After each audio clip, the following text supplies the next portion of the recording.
Great. Well, good morning, good evening. I'd just like to start by saying thank you for joining us. Good. Well, today I'd like to bring attention to the fact that most people think that anxiety actually starts the mind, right?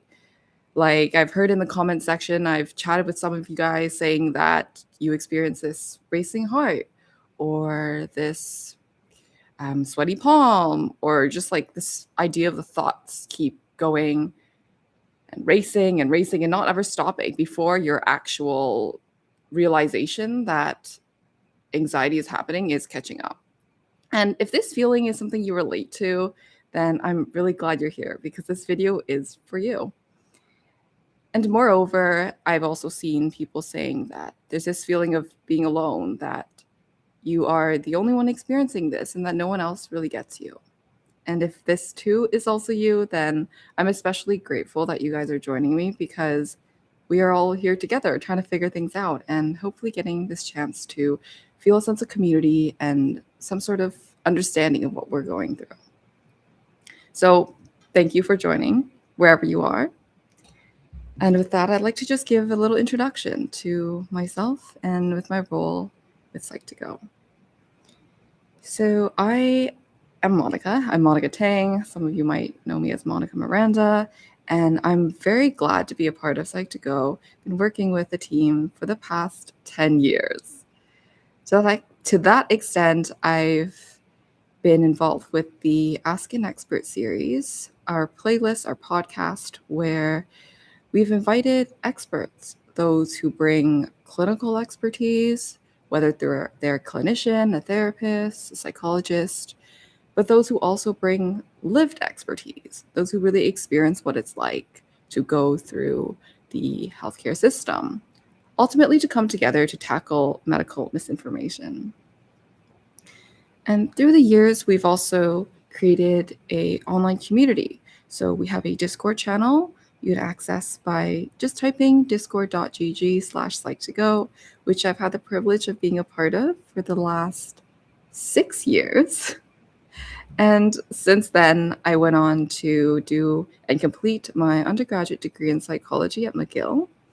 I then did my Master's of Neuroscience at the Department of Psychiatry at Oxford.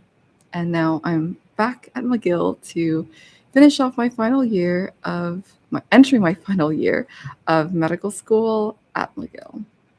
So all that is just to say that psychology and mental wellness holds a very dear place in my heart, and I care a lot about this topic and about the community.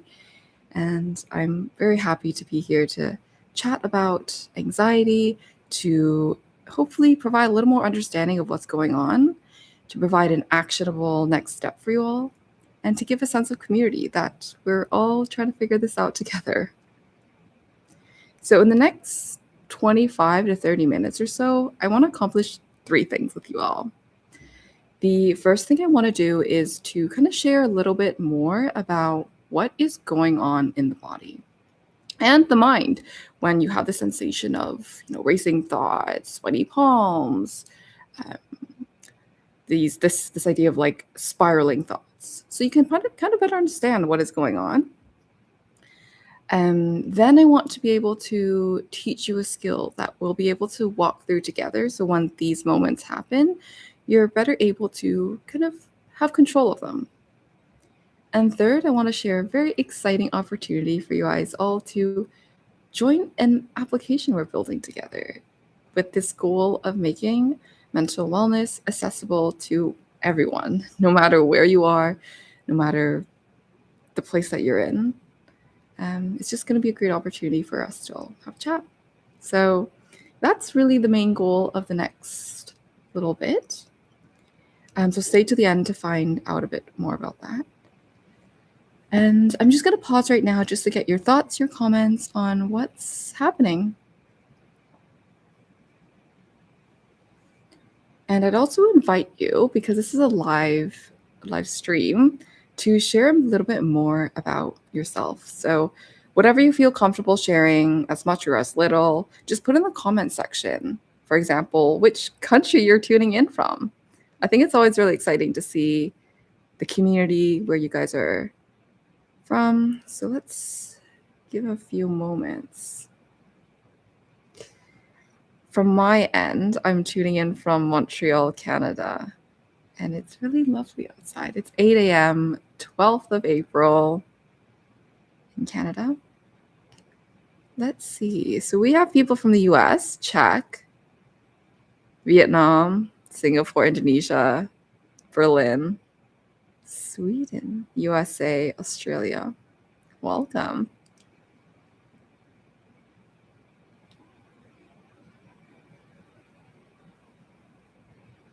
Philippines. Good. As those messages come in, I also want to give you guys another opportunity to share how you are feeling today. How is your anxiety, I suppose, since you've tuned in, probably curious about anxiety. Let's do it like this. So let's say on a scale of one would be like feeling calm, at ease completely. And 10 is, let's say, the highest distress, discomfort you've ever felt. Maybe put down a number, how you feel. And if you'd like, you can share a little bit more, just to give us a sense of like a little temperature, a little thermometer about our emotions. I think from my end, I'm feeling probably a 3. Usually I'm more around like a 1 or 2, but here I am doing a live stream. And I mean, it's normal, right? To feel a little of energy. So we have a little bit of a variation.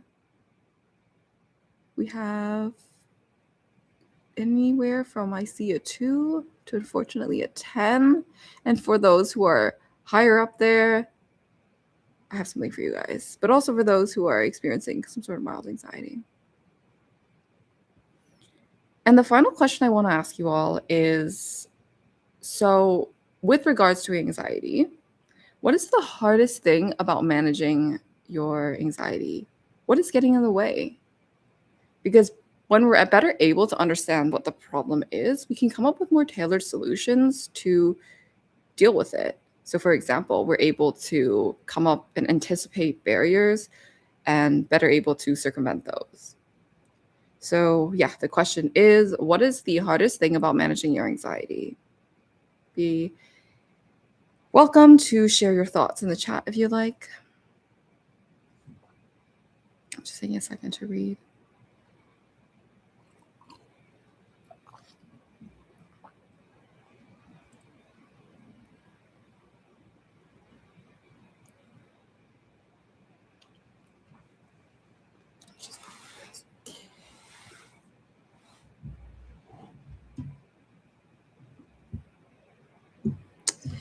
Yeah, there's a lot of overthinking here. There's a lot of videos on our channel. Just type in Psych2Go overthinking after. Just look at our playlists because we have some resources there. And I'll actually be sharing one just in like a few moments.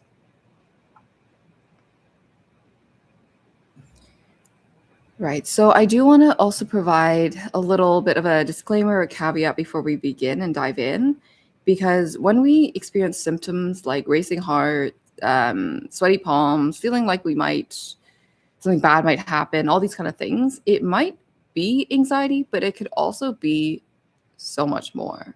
Right. So this video, this live stream is meant just to be for educational, entertainment purposes, and it's not meant to replace any sort of professional care, especially because when you have these symptoms, it can be anxiety, but it can be other things, right? There's this concept in medicine called differential diagnosis where, yes, it cannot be a problem with the heart, or it can be a problem with the hormonal system that's causing your heart to race fast, right? So I think at any time when you feel like something is uncontrollable, that you're in danger, or that someone else is at risk, then please go contact a professional or seek some helplines. I've actually compiled a list on our Discord, so discord.gg/Psych2Go, where you'll be able to access helplines according to country. So that is available for you whenever you need. All right, so with that, let's just understand what's going on in heightened moments of anxiety. Okay. So in the announcement post that I made on our community channel, maybe I should just post the link in the chat right now, actually. So if you go to our YouTube channel, youtube.com/Psych2Go, and look at the community, look at the post where I made the announcement about this live stream. Okay. And you can see on the top comment that there's this post, and I'm going to read it to you all. Let's read it together, actually. The top voted comment was to the question, how does anxiety manifest for you all? Someone says, for me, it is an instant spike in heart rate. My resting rate is usually around 80, and it will spike within a second to 120 to 140.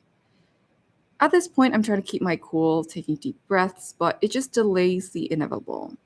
Racing thoughts, tightness in every muscle, including my throat, which makes me feel like I cannot breathe properly, which feeds into the anxiety, etc. I then become consumed by guilt for overreacting. After the crying spell and guilt phase ends, I feel like I'm trapped in the corner of my mind and my body is disconnected from me. Let's just pause here and hear your thoughts, comments, anything that you have, any realizations. Because I want to go through this sort of line by line and make 3 points. I think the first point is, for this person, it starts in the body, right? They're commenting about their heart rate spiking. So they're usually around 80, normal, because it's normally around 60 to 100. And then it spikes within a second to 120, 140. And I think it's important to take a note that your body is actually taking care of you. It is responding to something that's happening, whether it's internal or external, to take care of you and to recognize that, oh, there's a little bit of a threat.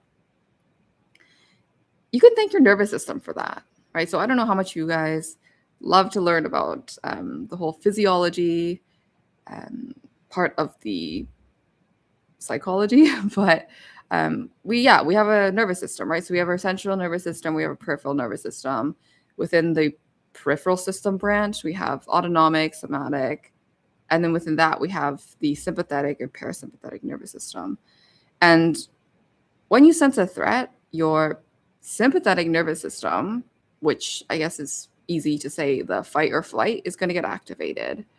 And it's going to secrete hormones, neurotransmitters, things like that make your body become prepared for, I don't know, example, like a lion behind you or some sort of person chasing you, anything that is going to give your body a sense of alert.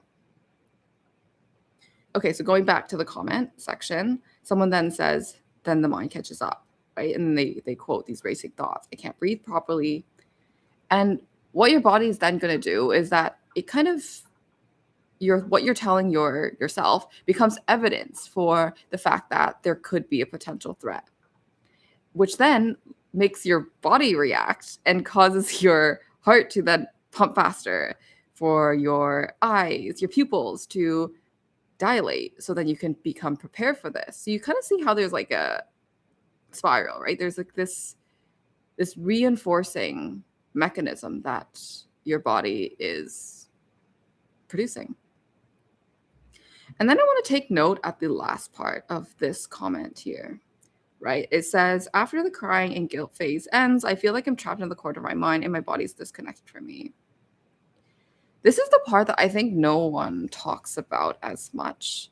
This post-anxiety talk that sometimes leaves us a bit isolated.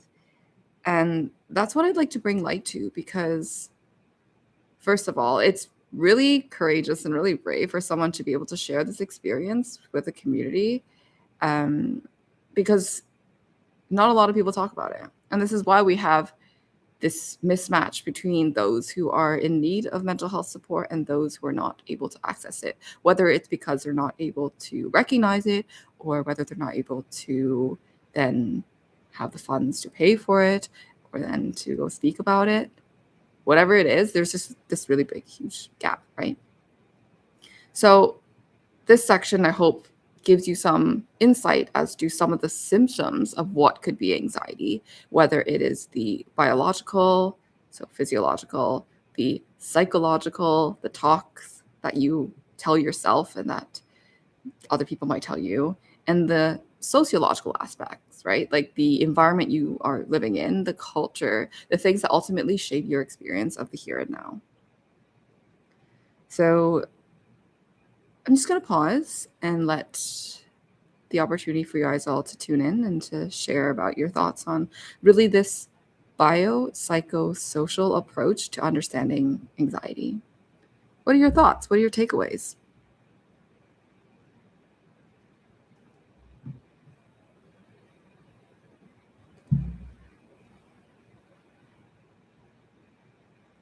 Yeah, I can see a lot of people here relating to this anxiety that just doesn't seem to stop. Okay, so now that we've talked about kind of these symptoms and why it happens from a biopsychosocial perspective, I want to give light to perhaps an explanation for why this might be happening. So it all starts with this perceived threat, and I want to put an emphasis to the word perceived, right? It's a perception. We detect either a thought, a memory, something that's happening in the outside world, and our body, our mind, interprets it as danger. Our nervous system responds appropriately or sometimes a little bit heightened, and that's why we experience the symptoms that we just mentioned. So your body is actually reacting to a version of reality that you interpret as reality, and then it reacts. That's not a weakness. That is just a sign that your body is trying to protect you. And I think when there's so many negative thoughts of, oh, why am I experiencing this? The skills that the person before has mentioned, it's important just to take a second and realize, okay, like your body's trying its best to take care of you. And that's not a weakness. But I do want to also note that sometimes our perceived threat is actually a mismatch between the intensity of the actual threat.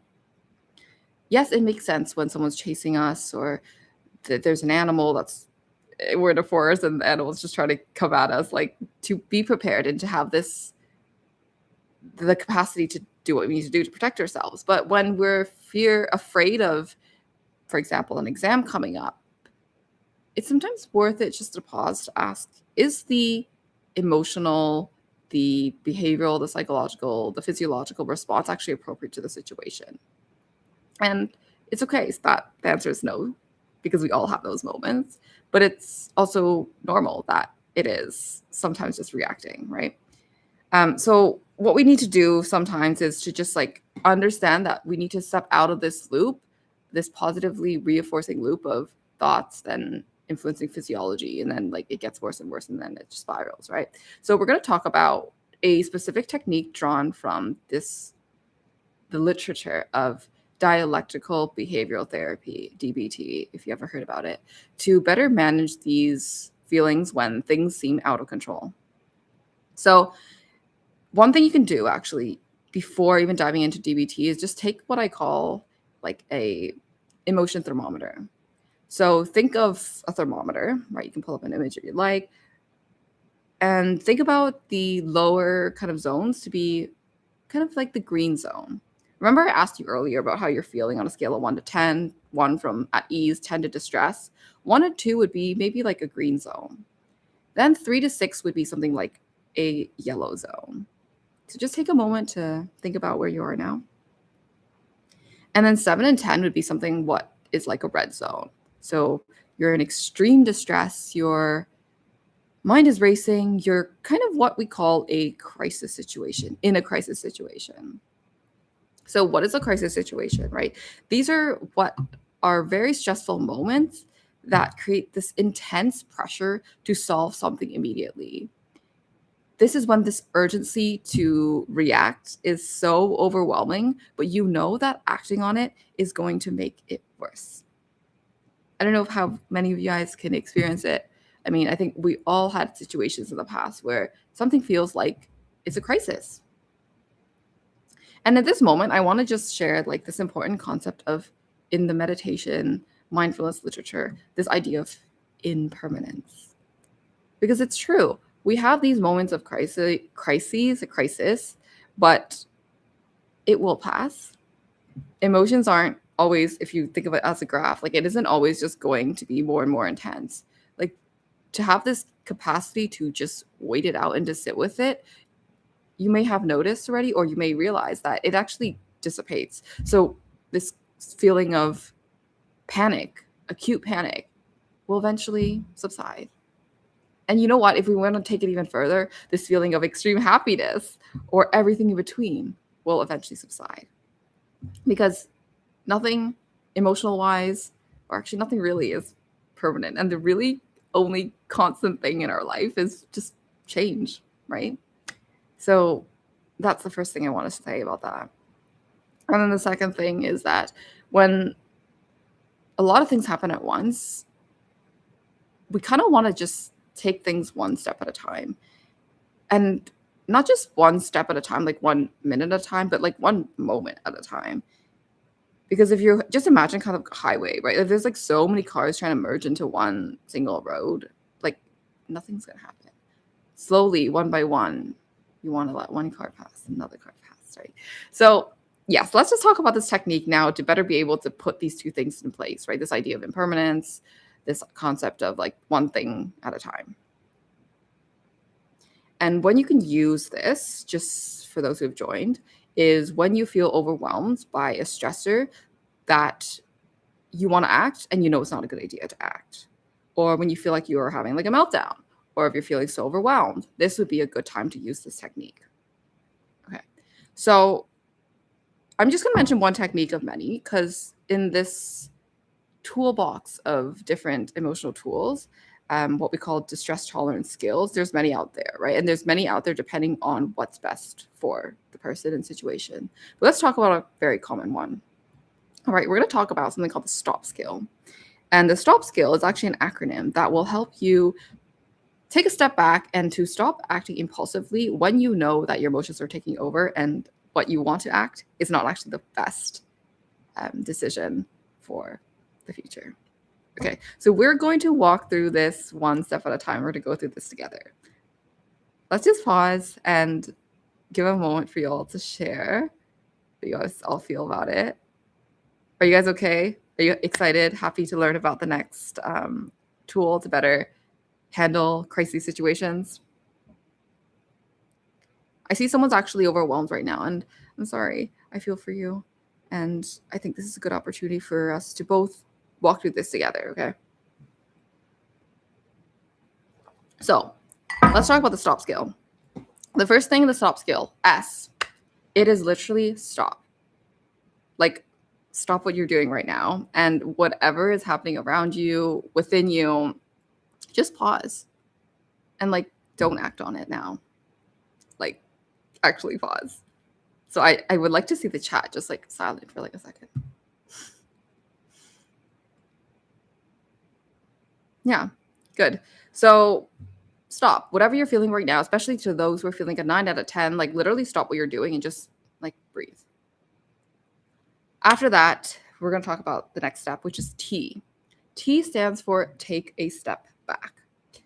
Taking a step back could mean physically or mentally. So physically, it could mean actually leaving the room, putting your phone down, or just taking a few slow breaths. Note that you're not walking away forever. You are just giving yourself a moment to decompress. Taking a step back mentally could mean just detaching yourself from whatever the present feeling is, just letting go. You know, like if you really want to visualize it, just like, for example, taking up this water and then just like letting it go. Another great metaphor I like to use is just, well, I like visualization. Just imagining yourself standing by the beach.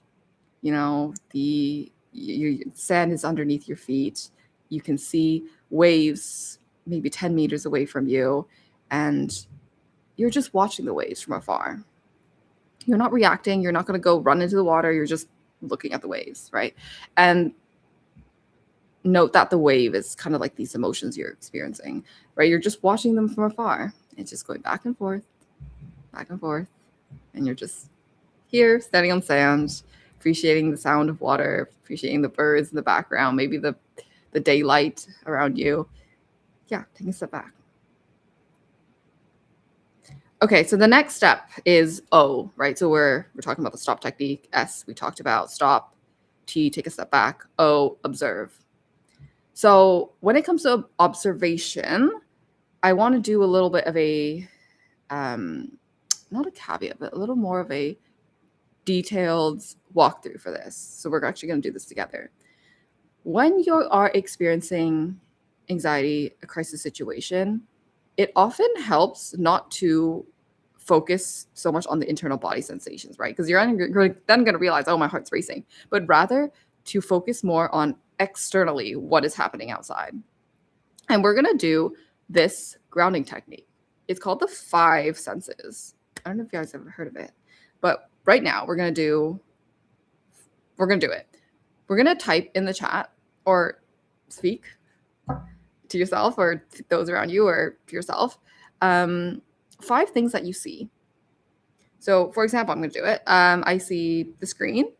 I see a comment. I see my phone. I see a candle, which I have beside me. And I also see my computer, which I'm using to speak to you on. Okay.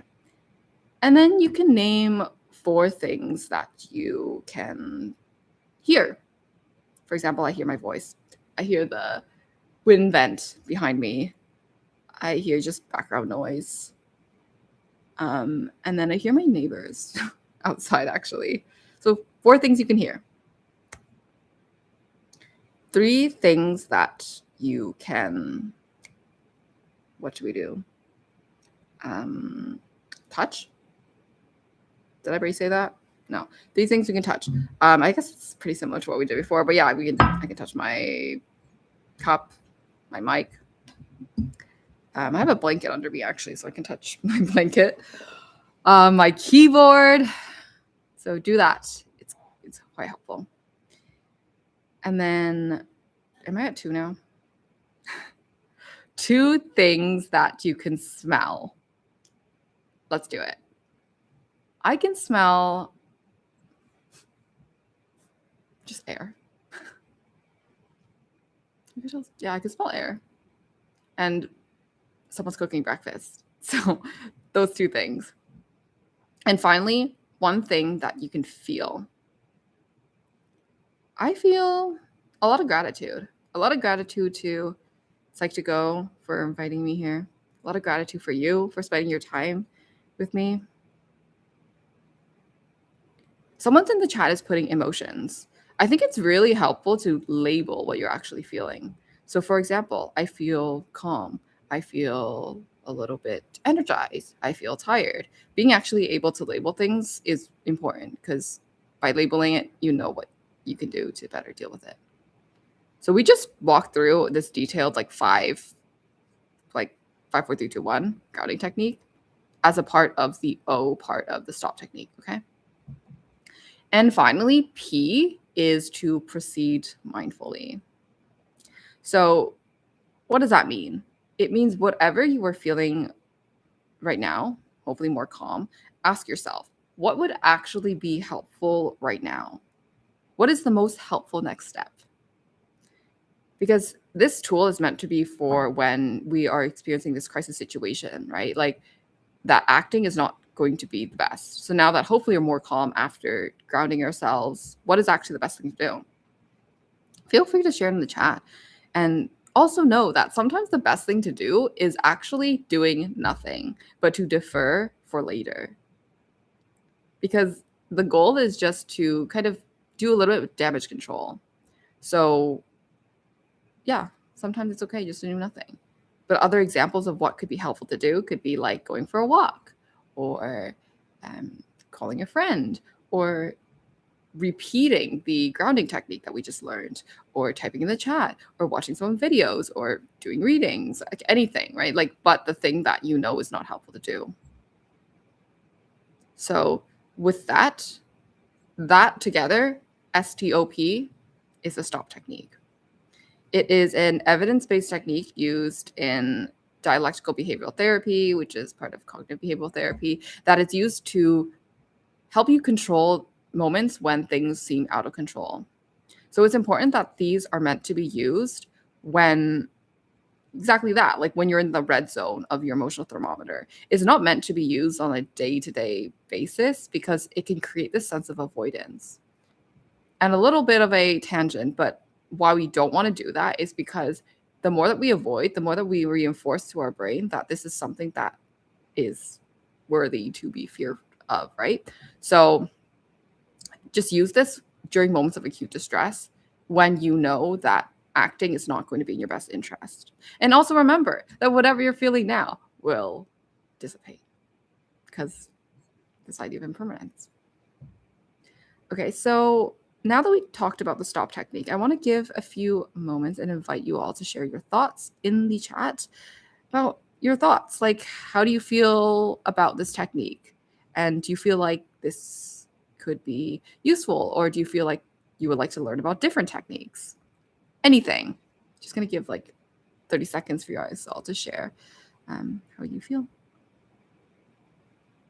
And I'm going to read it along as well. So Emily in the chat says, this is a nice piece of advice. I'm pretty emotionally intelligent, but this helps. That's great. There's also a lot more like techniques apart from the stop skill that if you guys are really keen to learn, I'm really happy to do more series or more sessions like these so we can actually learn about skills together. So put in the chat if this is something you're interested in as well, learning about different coping skills, whether it's for distress tolerance or if it's for kind of mindfulness or just everyday living. Please do share if you think it would be helpful or if you'd like something else.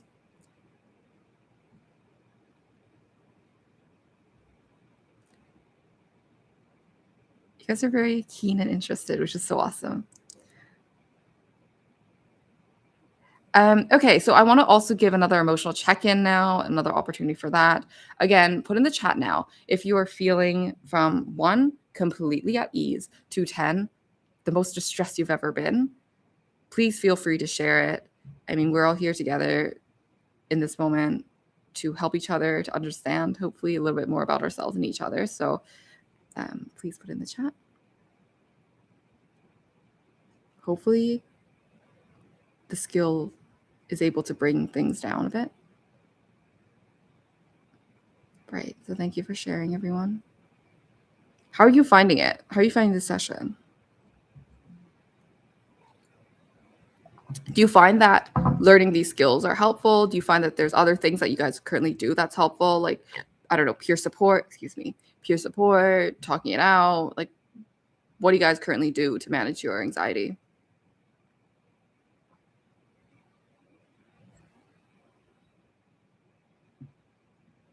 Oh, good. I see more 1s and 2s now, which is really nice. And someone says using dark chocolate to manage anxiety. We all have really, really vast varieties of techniques, which is great. So it's about learning together what works best for us. Because hopefully throughout these sessions, we kind of build this first aid kit for mental health for each other, right? And for ourselves. So we can kind of use different coping skills when in times of need to better manage our emotions. So as we wrap up, just wanted to give a little recap about what we talked about. So we talked about what anxiety could feel like. It can manifest both physically, biologically, and be influenced sociologically. Sorry. Then we talked about why it could be happening, right? This positively reinforcing cycle of, emotions and then our body kind of spiraling. And then we worked through one technique in the DBT literature on how to better manage these emotionally intense situations. So that's kind of what we talked about now. So I just want to also share that if this stream resonated with you and if you're curious and hopefully willing to understand yourself and to learn more coping skills, I want to also share this exciting announcement that we are building an application that will be able to help our community, to help you to better understand your emotions and to learn evidence-based coping skills to manage whatever you're experiencing. So if you would like to co-build with us and be a part of the building process, then please check out our Discord, where we're going to be opening a channel for us to share about our experiences and to talk about what would be most helpful. And whatever you share will directly be implemented into this application, this project that we're building. So I just want to open it up to you all. And the link is in the description. So it is just discord.gg/psych2go. I also want to say that if you're not yet ready to build with us, and if you just like to try the app, then there's also an opportunity for that. We have a wait list, which I'll put in the chat here. Copy and paste it. And this would allow you, let me see if I can pin it actually. Yeah, so this would allow you to just put in your information if you'd like, because when we have something like a prototype, you can be the first ones to try it. And let's see, it should be there. So the question is like, why are we doing this? It's really our vision to empower you to live in a happier and a healthier mind, because honestly, you deserve it.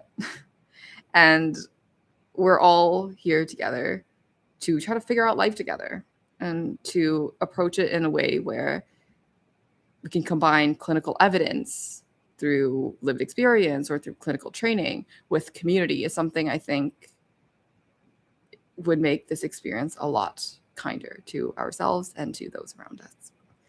So with that, I would like to just thank you all for being here. Thank you to Psych2Go for inviting me. I am just filled with a lot of gratitude and appreciation for having your time. And I look forward to seeing you all on Discord or in the early discussion phases of the application. So thank you all. And if you would like to learn more skills, please visit our Discord, sign up for the waitlist. You can actually do both, and put in the chat about if you would like this to happen again and if you would like to share any thoughts. So with that, I wish you a lovely day. Bye.